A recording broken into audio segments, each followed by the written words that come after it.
Oi gente, tudo bem com vocês? Neste vídeo nós vamos falar sobre Uzumaki do Junji Ito, que é aquela obra-prima que eu acabei não falando no vídeo anterior, porque eu falei que eu ia deixar um vídeo específico para este mangá.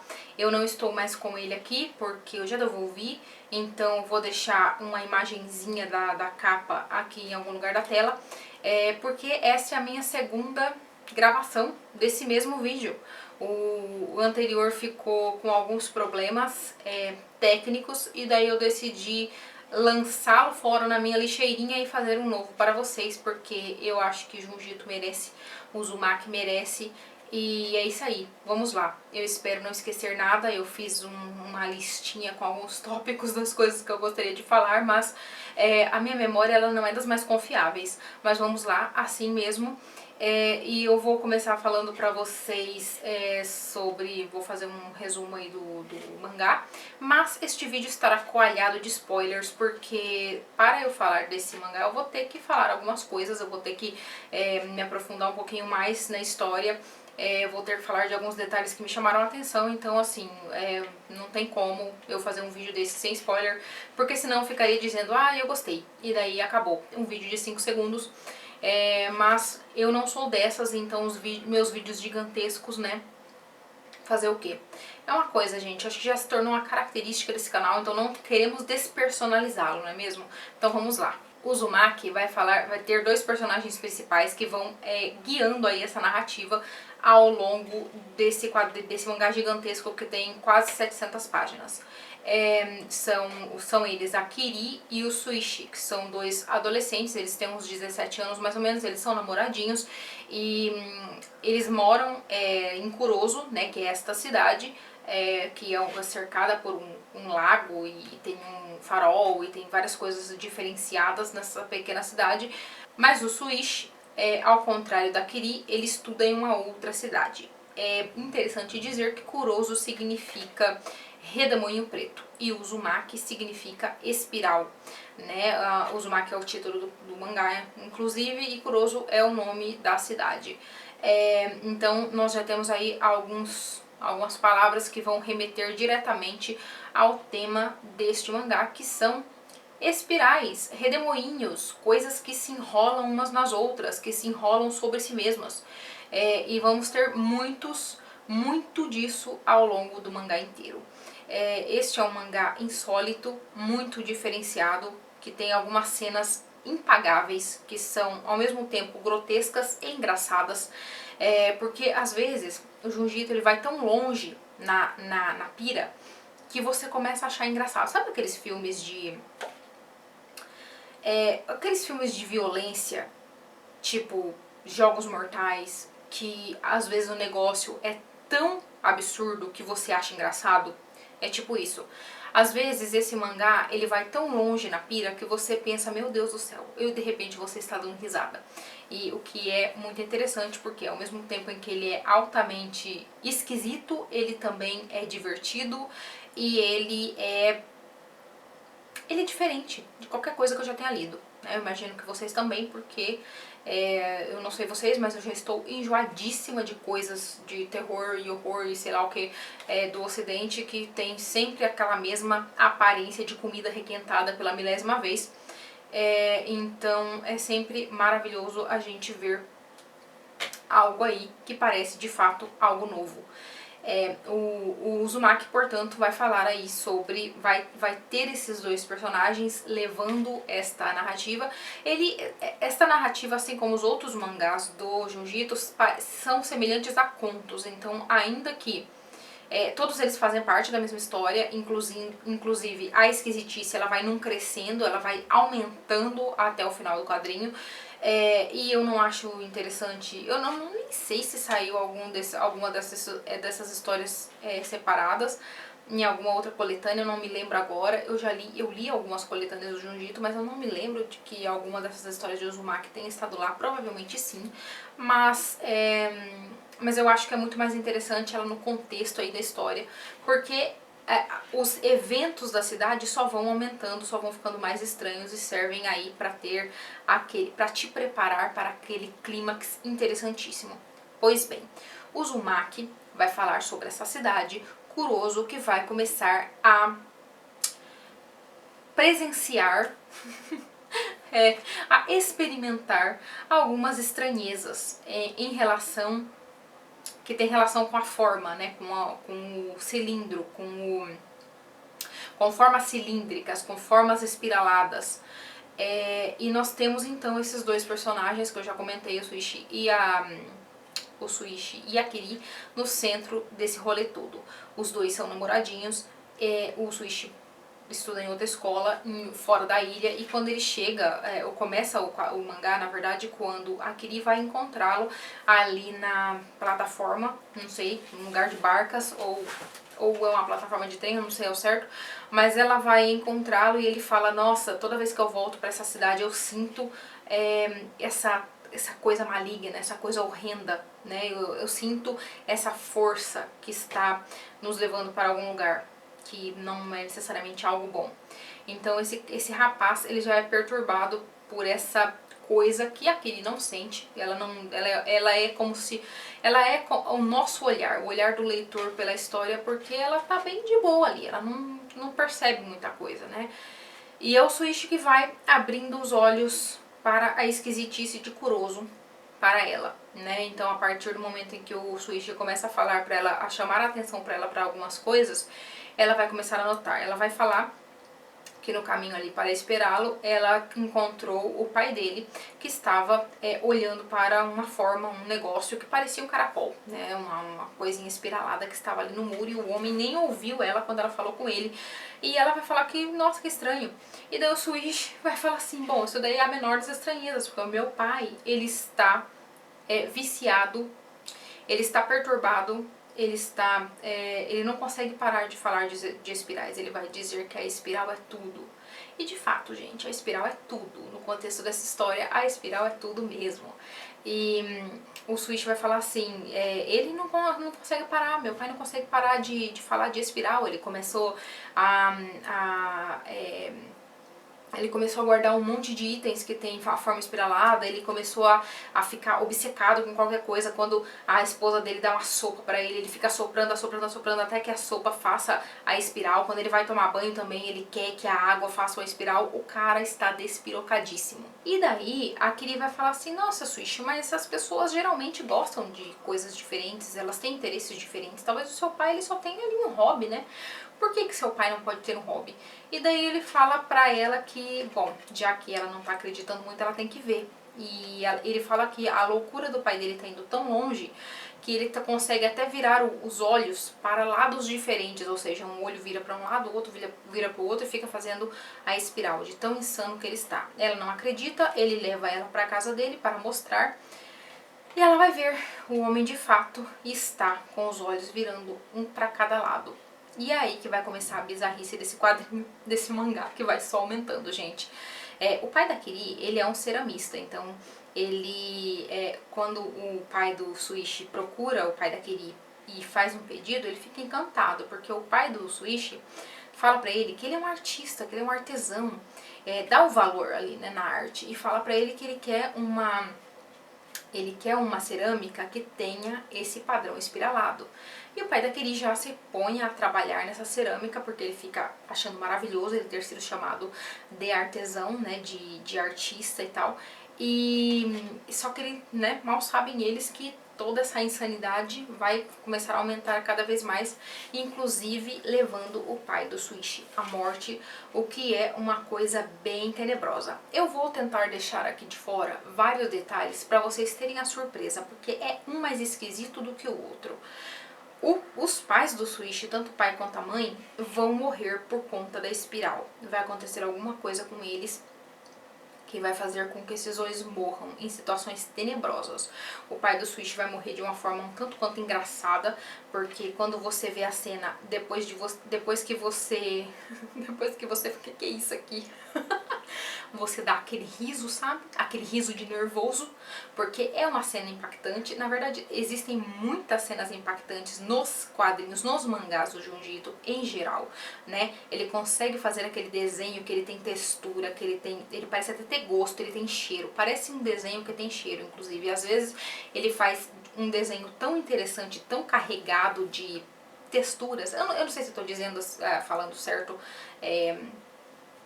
falando esses conceitos, né, da arte corretamente, mas é o que temos pra hoje. Espero que vocês me entendam. Mas todos os mangás dele dá essa impressão, né? Todos os que eu li, pelo menos, dá essa impressão de que a arte, ela é um tanto quanto sinestésica. E quando a gente vê este homem, né, naquela situação, você dá uma risada porque você fica nervosa.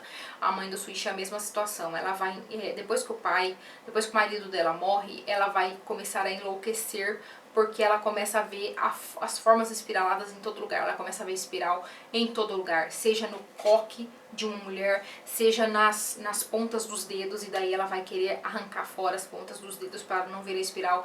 Ela acha que o marido dela está perseguindo-a por meio da espiral. Inclusive, quando ele foi cremado, né, a fumaça que saiu do crematório tava em formato espiral. E a cidade toda viu, todo mundo ficou chocado, falou, meu Deus, o que está acontecendo? E essa espiral de fumaça se jogou nesse lago, que é o lago que cerca essa cidade. E, por sinal, é o lago no qual o pai da Kiri retira a argila dele para fazer as suas cerâmicas. E vai ter algo muito esquisito acontecendo com essas cerâmicas. Como eu disse pra vocês, este é um quadrinho, este é um mangá. Eu fui falando quadrinho, acho que vou falar só quadrinho mesmo, porque mangá eu acabo esquecendo, né? Enfim. Essa é uma história que vai gradativamente ficando mais tenebrosa. Ela vai ficando com coisas mais esquisitas. Coisas mais esquisitas vão acontecendo à medida em que você vai lendo essa história. E vai chegar ali um momento em que a espiral vai tomar todas as pessoas, vai começar a tomar as pessoas. Sejam bebês em uma maternidade, o que é uma das histórias mais bizarras que tem nesse quadrinho, seja os cabelos de Kiri. Porque vejam bem, a espiral, ela é essa coisa, essa forma, né, que chama a atenção, que chama os olhos, que prende a atenção das pessoas. Ela prende os olhos. Se você não tomar cuidado, você fica hipnotizado. Se você não tomar cuidado, você meio que sente aquela compulsão de se jogar dentro dessa espiral, né? E é isso que o Suicho vai explicar pra Kiri, né? Quando ela fala pra ele, por exemplo, que ela tem uma amiga na escola e essa amiga, ela é obcecada por ficar famosa. Ela quer muito ficar famosa, mas ela não quer uma faminha, ela não quer uma faminha de nada. Ela quer ficar tão famosa a ponto de as pessoas seguirem-na por aí. Tipo, ficarem loucas por ela, querer saber tudo sobre ela. E daí o Switch fala, bom, é porque ela tá possuída pela espiral. E daí aquele fala, ô meu filho, toma atento, como assim? O que tem a ver a espiral? O que tem a ver uma coisa com a outra? Né? E daí que ele vai explicar pra ela que a espiral e a fama, né, tem essa coisa de te sugar pra dentro delas. A espiral te suga, a fama também. A fama é essa coisa que faz a pessoa criar uma persona, se afastar de si mesma, e quando ela menos esperar, ela já não existe mais. Tem um grilo aqui dentro da minha casa. Se vocês estiverem ouvindo, é a natureza, gente. É a natureza, não posso fazer nada. Esse grilo tá bonitinho até. Enfim. Ai, ai, cada coisa. Pelo menos é um grilo e não uma barata. E daí o Switch vai explicar isso pra Kiri, né? Vai falar que ela tá tomada pela espiral, porque é isso. Então, como vocês podem perceber ao longo do mangá, essa espiral, ela é simbólica, ela é literal, e ela vai acontecendo tanto simbolicamente quanto literalmente vai tomando a vida dessas pessoas na cidade. Como eu disse pra vocês, vai ter essa questão dos cabelos, né? A Kiri tem essa amiga que quer ficar famosa. Pois bem, só que essa amiga vai ficar muito perturbada quando a Kiri começa a ficar famosa, porque vejam bem, num determinado dia, os cabelos de Kiri resolveram enrolar, né, fazer a espiral. Então, eles vão ficando cada vez mais poderosos, os cabelos, eu digo. Eles vão ficando cada vez maiores e eles vão se levantando acima da cabeça de Kiri. Vão ficando parecendo um gigantesco guarda-chuva sobre a cabeça dessa menina e vão se enrolando e vão chamando a atenção de todo mundo. Todo mundo para ver os cabelos de Kiri. Então, todo mundo começa a segui-la. Esses cabelos são hipnotizantes. E a amiga fica emputecida de raiva, porque ela quer ser famosa. E a Kiri está sendo famosa no lugar dela. Então, só que o que ela não percebe, essa amiga não percebe e nem se importa, é que os cabelos estão tomando a vitalidade da Kiri, estão sugando a vida dela, né? Estão deixando ela cada vez mais fraca, enquanto eles ficam cada vez mais fortes. Num determinado dia, essa amiga aparece com cabelos tão extravagantes quanto a Espiral finalmente tomou o cabelo dela também, e elas meio que se tornam nêmesis uma da outra, se tornam inimigas mortais e os cabelos vão guerrear por mais atenção. Vai chegar um determinado momento em que o Swish vai ter que cortar os cabelos de Kiri, porque os cabelos estão meio que matando ela, e quando ele vai tentar ajudar a amiga dela, vai falar pra ela, escuta, você tá sendo literalmente comida pelos seus próprios cabelos, você tá sendo sugada por eles. Bom, é isso que vai acontecer, os cabelos vão sugar essa menina para dentro de si mesmos até que ela desapareça, ou seja, a fama, o desejo da fama, a Espiral e sua maldição acabou literalmente varrendo essa pessoa, sugando essa pessoa, essa menina inteira para dentro de si, né? A Espiral sugou para dentro de si. É interessante porque quando você fala, esse é um mangá que ele está profundamente relacionado com o seu desenho, né? Quando você fala a história, quando você comenta a história, parece que ela perde um tanto quanto do impacto visual, obviamente, né? Porque é um desenho também, é um mangá. Então ela vai perder uma grande parte do significado, porque quando você tá vendo, ela tem um impacto muito maior, vendo e lendo, né? Agora quando a gente fala, ela parece ter um impacto menor, mas isso daí, o que eu estou dizendo é para também chegar no ponto que eu realmente quero, que são os espaços, né? Eu comentei com vocês que tem algumas coisas que a gente pode falar um pouquinho aqui sobre os espaços em Uzumaki. Pelo que eu percebi, né, pela minha interpretação deste mangá, o Uzumaki vai falar muito ali sobre a ideia do eterno retorno, né, sobre a circularidade, sobre as pessoas que fazem sempre as mesmas coisas, sobre seres humanos estando tão profundamente envolvidos no hábito, envolvidos em si mesmos, profundamente espiralados em torno de si mesmos. Isso fica um tanto quanto evidente quando você percebe que o Swish, por exemplo, ele tem um desejo muito grande de sumir daquela cidade, mas ele nunca parece fazer um esforço consciente, um esforço prático no sentido de ir embora daquela cidade. Quando ele se torna um órfão, por exemplo, ele pode simplesmente ir embora. Vocês podem falar, nossa, mas ele namora, ele tem a Kiri, ele não quer ir embora. Ele também poderia fazer algum esforço consciente no sentido de ir embora com a Kiri, ou chamá-la para ir embora com ele, ou fazer alguma coisa, mas parece que nunca existe essa pulsão, essa praticidade, sabe? De tipo, eu vou embora e vamos mesmo. Por quê? Se a gente for pensar na nossa vida real, né, o quão difícil é para largarmos nossos hábitos, a gente vê o quão envolvidos nós estamos, o quão espiralados nós estamos em nossos próprios problemas, em nossos próprios hábitos. Às vezes você pensa, nossa, eu gostaria de morar numa cidade assim, assim, assado, eu gostaria de fazer tal coisa, eu gostaria de fazer uma viagem, eu gostaria de fazer não sei o que, eu gostaria de mudar meus hábitos, né? Existe coisa mais difícil do que mudar os seus hábitos? Existe coisa mais difícil do que você abandonar o seu lugar de infância, por exemplo, a cidade onde você nasceu, para ir para o desconhecido, né? Então, essa parece, assim, como eu disse no vídeo anterior, o Junji é um daqueles autores que frustra interpretações. Parece que quando você está indo por um lado, ele vai e fala que não, você está indo por um lado completamente errado e você pode voltar. Então, o que eu estou dizendo aqui é que a interpretação, ela talvez possa ser bem diferente para várias pessoas e esta é a minha. Em minha defesa, eu digo que eu fui até onde o quadrinho me deixou ir. Então eu não estou fazendo uma interpretação que se eu for explicar de onde veio a minha interpretação, que é o que eu estou fazendo aqui, dá pra ver no quadrinho que tem ali de onde eu tirei isso que eu tô falando, sabe? Então eu tentei não viajar muito na batatinha, porque esse mangá, esse quadrinho já é altamente viajado. E só que deve proporcionar interpretações muito interessantes, né? Beleza.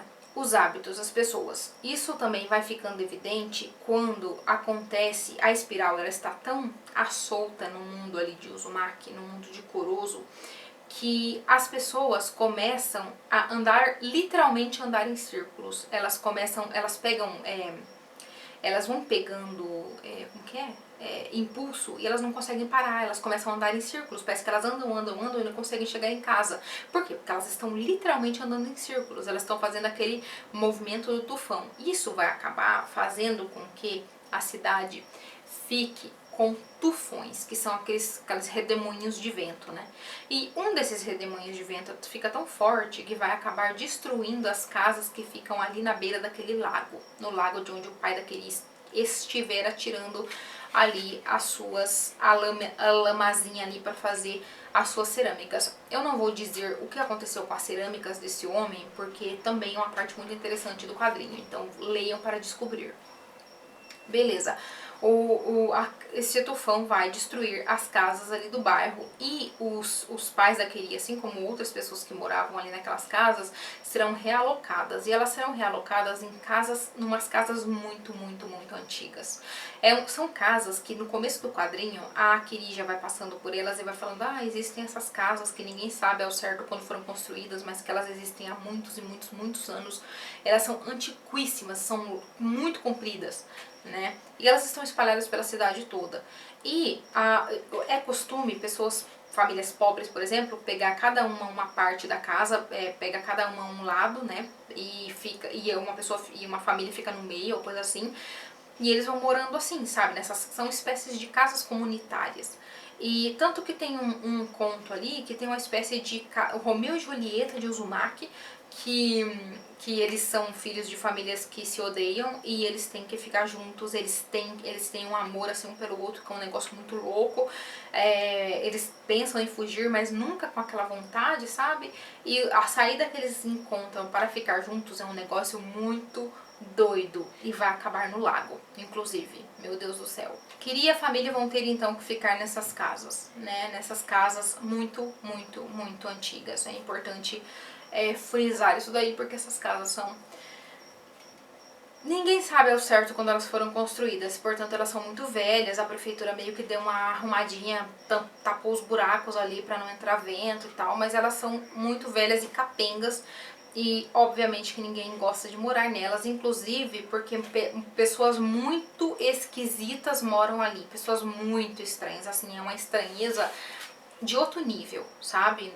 Pensem no seu vizinho esquisito. Não é aquilo lá, é muito pior. Então, assim, a gente fica até mais esperançoso. Eles vão morar ali e esses tufões vão começar a acontecer por toda a Kuroso, né? Por toda a cidade. Ou seja, toda a cidade, a maioria das pessoas vão ficar sem casa e o que elas vão fazer? Ao invés de reconstruir, talvez por, sei lá, motivos de que não adianta nada reconstruir, porque tem o tufão ali correndo para todo lado e destruindo tudo, eles percebem que essas casas tradicionais, essas casas antigas, elas não são abaladas, elas aceitam cada vez mais pessoas, a ponto de as pessoas irem se enfiando para dentro delas como dá e irem se esticando para caber, sabe? Como se fossem Reed Richards, o Senhor Elástico. Todo mundo da cidade vai entrando nessas casas, porque surpreendentemente essas casas permanecem em pé. As casas tradicionais, ao invés de caírem, porque são antigas, elas permanecem em pé, enquanto as casas modernas vão desaparecendo. É interessante pensar nessa questão porque o Japão é um país altamente tradicional, né? Isso daí a gente não precisa nem estudar muito para saber.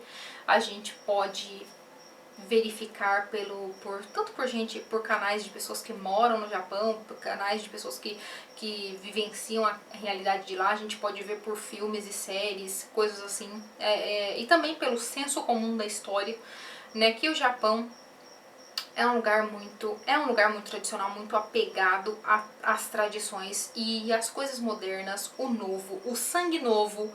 Os imigrantes não são bem-vindos, nem os imigrantes, nem qualquer outra coisa que possa meio que abalar um pouco as tradições do Japão são muito bem-vindas, né? Isso faz com que eles sejam, com que uma série de problemas acabe se desenvolvendo. Isso aqui é a minha interpretação do quadrinho, tá? Isso daqui é uma leitura que eu achei possível, então vocês têm todo o direito de discordar ou então de falar aí as suas próprias leituras. Mas eu achei interessante porque essas casas da tradição, elas estão vivenciando ali o fim do mundo, elas estão naquele fim do mundo, no fim da cidade. Não sabemos ao certo se é do mundo, mas pelo menos é o fim de Kuroso. Como todos a conhecem, a cidade está destruída, não tem mais como sair em um determinado momento. Quando essas casas estão sendo destruídas, não tem como mais como sair, porque parece que essa cidade se tornou a própria espiral. Ou seja, quando a Kiryu Suishi e uma amiga tentam fugir da cidade, eles vão perceber que não importa o quanto eles andem, eles sempre acabam no mesmo lugar. Por quê? Porque eles estão andando em círculos e eles estão sendo engolidos por essa tradição. Não é mesmo? Não dá pra gente pensar que eles estão sendo engolidos pela tradição, uma vez que eles serão provavelmente obrigados a entrar nessas casas para não morrer ou para não sair voando por aí. É interessante também porque a maioria das pessoas existem jovens que começam a usar os tufões, eles percebem que a cidade fica com uma situação tão insana que se a pessoa assoprar a outra, a pessoa assoprada vai voar, entendeu?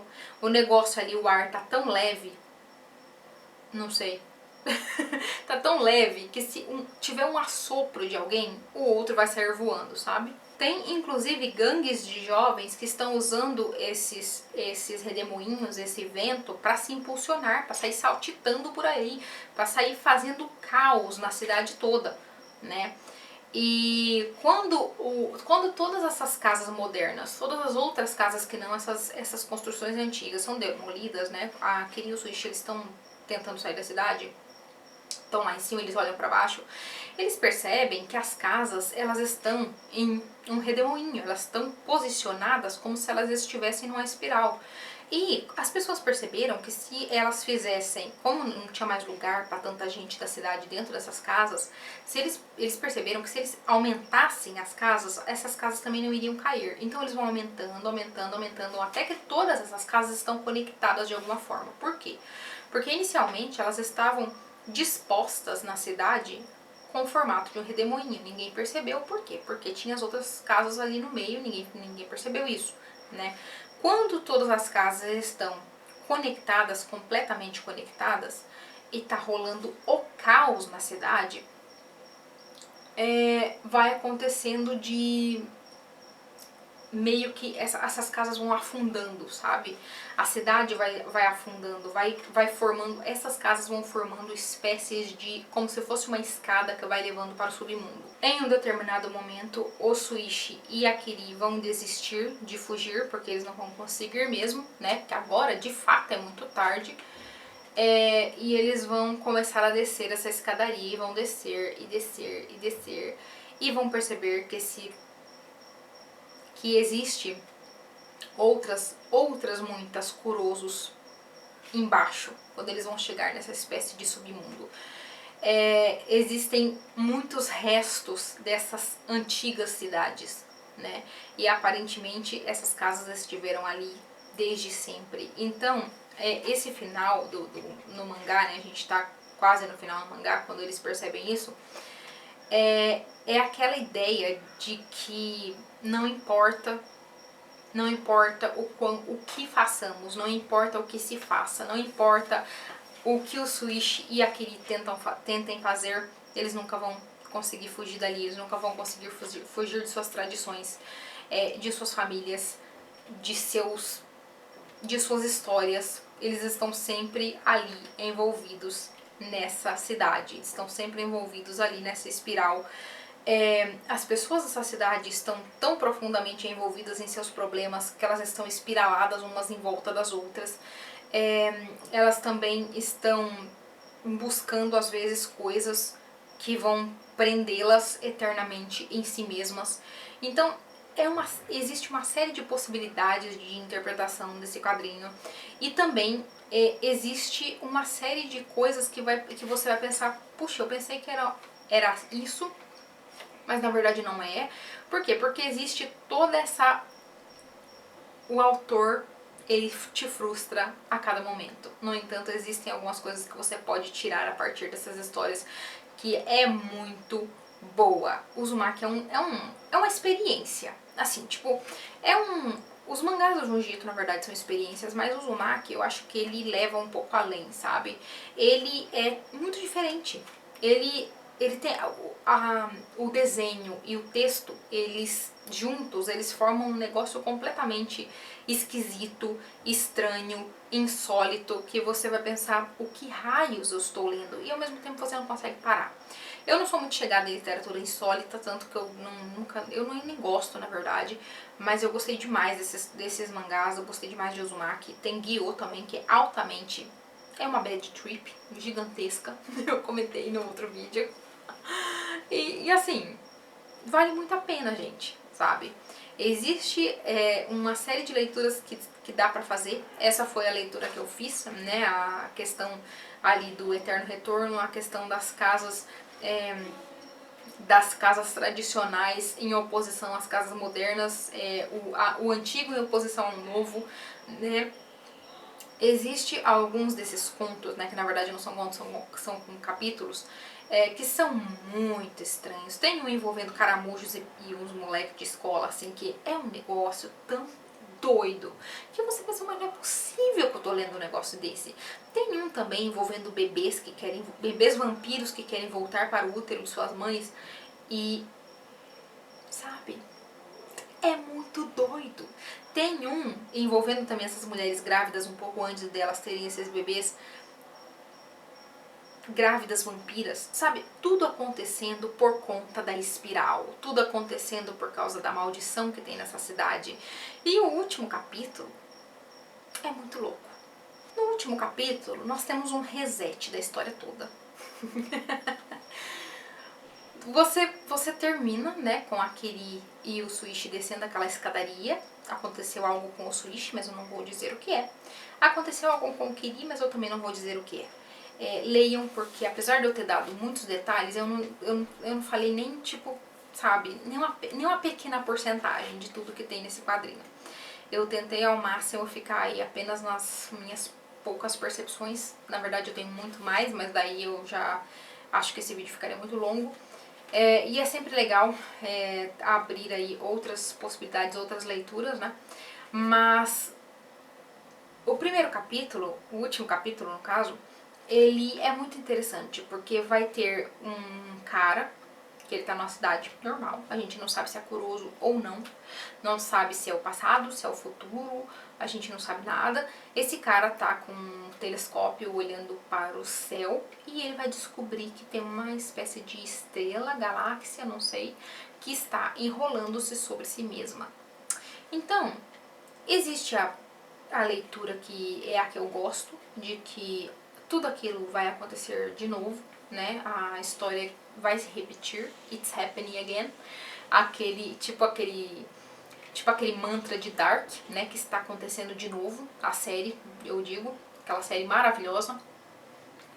E eu gosto dessa ideia de que está acontecendo de novo e vai acontecer de novo e de novo e de novo e de novo, porque eu acho muito sensacional histórias que tem essa ideia do eterno retorno e a ideia de que seres humanos são tão altamente previsíveis, porque nós somos criaturas de hábitos e que mudar qualquer coisa que seja é muito difícil, é algo muito complicado, é como você tentar sair da espiral e isso quase sempre é muito difícil. Isso quase sempre não dá pra fazer. Então é isso, gente. Fiquem aí com essa dica. Se vocês quiserem ler algo aí para deixá-los assustadinhos e no mínimo intrigados aí nesse outubro, ou em qualquer outro mês do ano, porque aqui nós sabemos que Halloween é uma espécie de estado mental, pelo menos é pra mim, eu adoro. E se vocês quiserem algo diferente, alguma coisa que vai muito na contramão de qualquer baboseira que a gente tem visto sair hoje em dia, que são histórias que são altamente deglutidas, e mastigadas e remastigadas e jogadas em formato de reboots, de remakes, de refilmagens, de sei lá o que, tudo que tiver de conceitinho para eles fingirem que não estão na verdade chupinhando a mesma coisa e vezes e vezes e vezes e vezes sem conta, sabe? Então eu digo pra vocês, leiam Uzumaki, que é muito diferente, é muito interessante, é esquisito para dedéu e assim, é muito divertido. Então é isso, gente. Eu agradeço pela presença de vocês, por estarem aqui até este momento e até o próximo vídeo. Tchau, tchau.